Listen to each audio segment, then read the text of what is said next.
पावसाळ्यात खूप जणांची केस गळती वाढते, सांधे दुखतात आणि शरीरामध्ये आळस जाणवतो.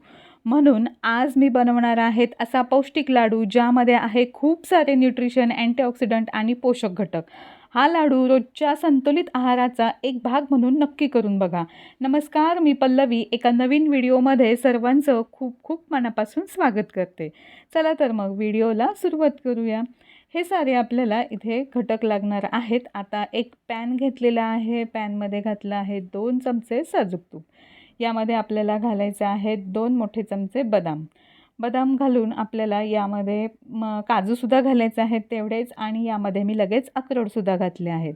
बदामामध्ये प्रोटीन, फायबर आणि चांगले फॅट्स असतात. काजू पटकन ऊर्जा देतं आणि पौष्टिक असतात आणि काजू हे आपल्या हृदयाच्या आरोग्यासाठी प्रमाणात खाल्ल्यास उपयोगी आहे.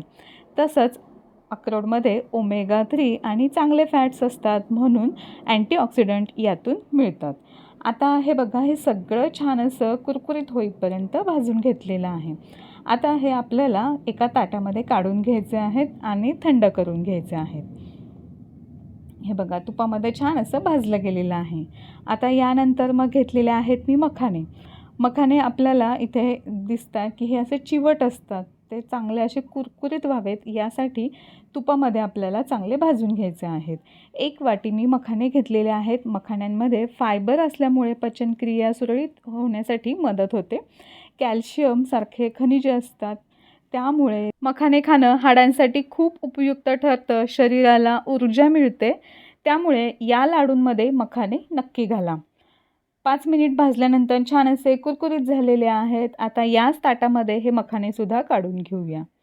पुन्हा पॅन गॅसवरती ठेवलेला आहे. गॅस मध्यम आचेवरतीच ठेवायचा आहे आणि त्यामध्ये घालायचे आहेत 2 मोठे चमचे भोपळ्याच्या बिया, मगज बी घालून घ्यायचं आहे. त्याचबरोबर तेवढंच आपल्याला इथे सूर्यफुलाच्या बिया घालून घ्यायच्या आहेत आणि यानंतर यामध्ये 2 मोठे चमचे इतकं आपल्याला पांढरं तीळ घालायचं आहे. पांढऱ्या तिळामध्ये तर कॅल्शियम खूप मोठ्या प्रमाणामध्ये असतं. दुधापेक्षाही जास्त प्रमाणामध्ये कॅल्शियम तिळामध्ये असतं. हे सगळं आपल्याला इथे छान असं फक्त कुरकुरीत होईपर्यंत भाजून घ्यायचं आहे. हे जरा सॉफ्ट झालेले असतात. पावसाळ्यामध्ये मऊ पडलेले असतात. ते आपल्याला कुरकुरीत करून घ्यायचं. भोपळ्याच्या बियांमध्ये प्रथिनं, मॅग्नेशियम आणि अनेक खनिजं मिळतात. सूर्यफुलाच्या बियांमध्ये तर व्हिटॅमिन ई आणि चांगले फॅट्स असतात. त्यामुळे शरीराला आवश्यक असे घटक मिळतात. तिळामध्ये तर कॅल्शियम आहेच आहे, आपल्याला माहिती आहे, आणि इतर खनिजांचा स्रोत आहे. आता हे सगळं छान असं भाजून घेतलेलं आहे. आता पुन्हा आपण त्याच ताटामध्ये हे सगळं काढून घेऊया. आता यानंतर घालायचं आहे 1 मोठी वाटी किंवा 1 कप भरून बिया काढलेले खजूर. आता खजूर आपल्याला इथे फक्त तुपामध्ये छान असे भाजून घ्यायचे आहेत. खजुरामध्ये तर नैसर्गिक साखर असते, त्यामुळे पटकन ऊर्जा मिळण्यासाठी मदत होते. खजुरामध्ये भरपूर प्रमाणामध्ये फायबर असल्यामुळे पचनक्रियेसाठी उपयोगी, हाडांसाठी उपयुक्त असतात. अशक्तपणा असेल तर यामध्ये लोह आणि इतर पोषक घटक असतात. त्यामुळे आपण इथे साखरेऐवजी खजूर वापरणार आहोत.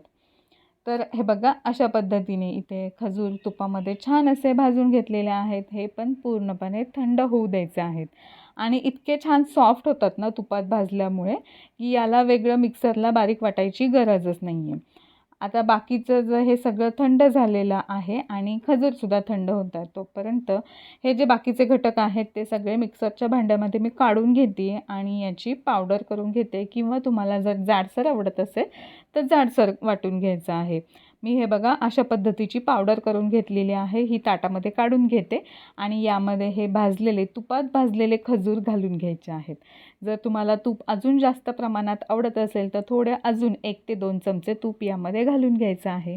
आवडीनुसार यामध्ये वेलची पूड, सुंठपूड घालून घ्यायची आणि हे बघा सगळं छान असं हातानेच एकत्र करून घ्यायचं आहे.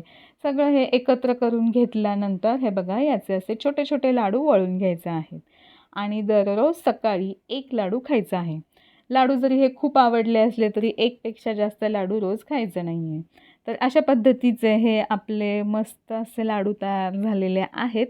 व्हिडिओ आवडला तर लाईक, शेअर आणि सबस्क्राईब करायला विसरू नका. धन्यवाद.